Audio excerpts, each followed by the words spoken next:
आज के इस 9वें राष्ट्रीय अधिवेशन में जिनकी फ़ोटो सामने लगी है वो सभी विभूतियों को मैं विनम्र अभिवादन करती हूँ और मैं खुद को भाग्यशाली समझती हूँ कि गुरु नानक जी के पावन धरती पर आने का अवसर मुझे मिला। आज के इस प्रोग्राम के उद्घाटक प्रमुख अतिथि हमारे चंद्रपुर के पूर्व सांसद माननीय हंसराज जी अहिर जी, आदरणीय डॉक्टर बबन राव जी तायवाड़े राष्ट्रीय अध्यक्ष, डॉक्टर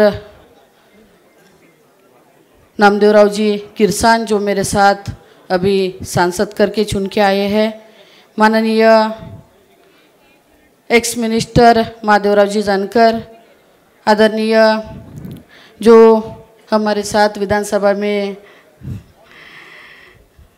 एमएलए करके काम किए ऐसे आदरणीय परिणय जी फूके, आदरणीय दूसरे जो मेरे साथ एमएलए करके काम किए थे ऐसे सुधाकर अडबाले सर, सचिन जी राजूरकर, आदरणीय जसपाल सिंह खिवा, जामुल्ला जी, आदरणीय अशोक भाऊ जेवतोड़े, प्रकाश जी साबड़े, इंद्रजीत सिंह, आदरणीय प्रकाश मांगल्य जी, महाराष्ट्र के अध्यक्ष आदरणीय शरद भाऊ वानखेड़े, मधुभाऊ नाईक, गोवा के अध्यक्ष आदरणीय मधुजी नाईक, पंजाब के अध्यक्ष आदरणीय बिट्टा जी, सुषमाताई भट्ट, पुरुषोत्तम जी पाटिल, दिल्ली के जो अध्यक्ष है आदरणीय लांबट सर, आदरणीय किरण भाऊ पांडव और मंच पे उपस्थित सभी ओबीसी बांधव भगिनी और मेरे सामने उपस्थित सभी ओबीसी बांधव भगिनी को मेरा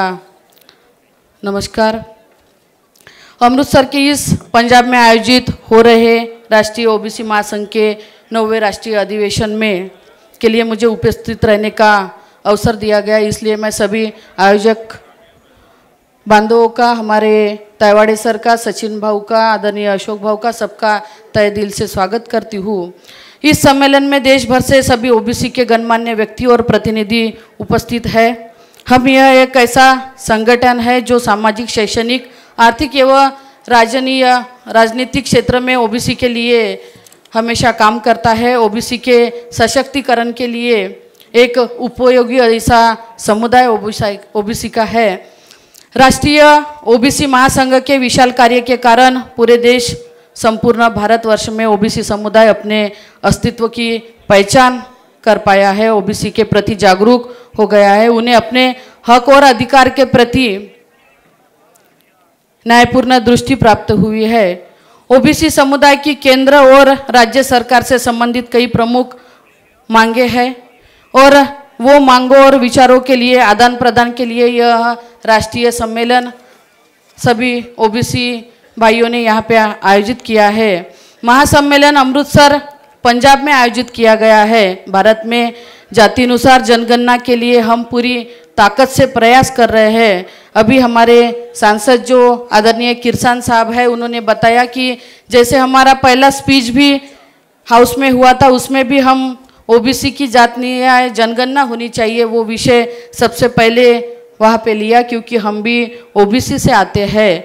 भारत में जातिनुसार जनगणना के लिए हम पूरी ताकत से प्रयास कर रहे हैं। यह प्रश्न लोकसभा में भी रखकर मांग की है, किंतु अभी देख रहे हैं कि जो सरकार है, सरकार के हाथ में है कि किनको आरक्षण देना है, किनको नहीं देना। कुछ बीजेपी के भी लोक प्रतिनिधि यहाँ पे बैठे हैं, हमारी भी उनसे भी रिक्वेस्ट है कि आप भी, आपकी सरकार है, आपके सरकार के द्वारा यह हमारी जो मांग है, जो अभी जिनकी सरकार है, इस महत्वपूर्ण मांग को जो जानबूझकर टालमटोल कर रहे हैं वह मांग पूरी करने की कोशिश आप भी हमारे माध्यम से यहाँ पे करें।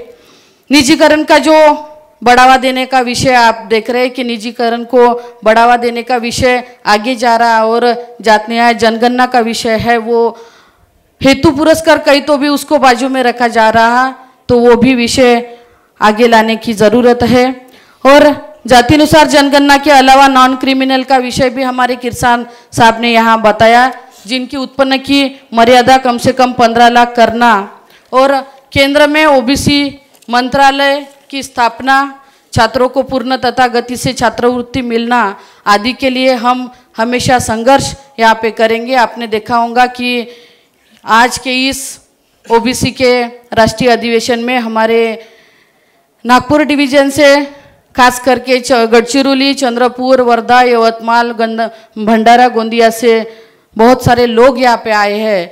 और जब भी हमने ओबीसी का विषय सामने लिया, ओबीसी की मांगों का विषय सामने लिया, तब जब हमने मोर्चे और वहाँ पे आंदोलन किए तो सबसे ज़्यादा मात्रा में हमारे लोग वहाँ पे शामिल थे। गढ़चिरौली में भी बहुत बड़ा ओबीसी का मोर्चा हमने निकाला था। चंद्रपुर में भी पूरे महाराष्ट्र में नहीं निकाला होगा इतना बड़ा मोर्चा आदरणीय तायवाड़े सर, सचिन भाऊ और अशोक भाऊ के नेतृत्व में हमने निकाला था। और एक सांसद होने के नाते मैं आपको यहाँ आश्वासित करती हूँ कि जब भी ओबीसी के जो विषय आएंगे, ओबीसी के लिए जब भी रास्ते पे उतरने का काम पड़ेगा, हम पूरी ताकत से, पूरी शक्ति के आपसे साथ हमेशा रहेंगे। और ओबीसी की जो जात न्याय जनगणना का विषय है, आप देख रहे हैं कि छोटे छोटे प्राणी होंगे, पशु होंगे, उनकी भी गणना होती है, पर हम मनुष्य के इसमें जन्म लिए फिर भी हमारी जनगणना होती नहीं। ये सबसे बड़ी खेद की बात है। और जनगणना होनी चाहिए। जब तक जनगणना नहीं होंगी तब तक कितने ओबीसी है वो हमको पता नहीं चलेगा।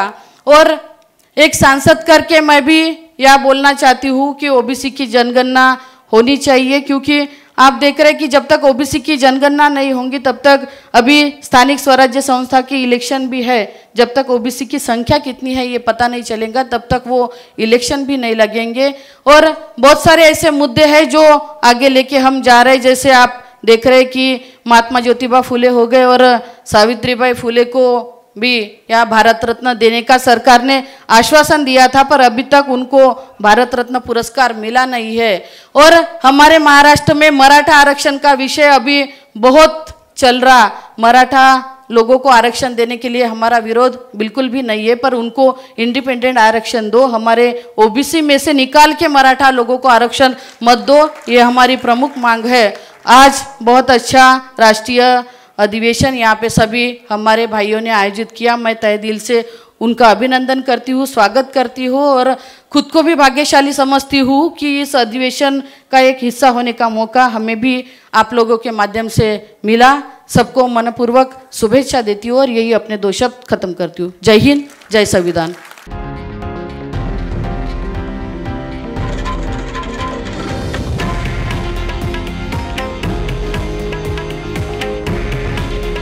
हे आहे देशातील नंबर 1 न्यूज नेटवर्क आणि आपण पाहत आहात TV9 मराठी।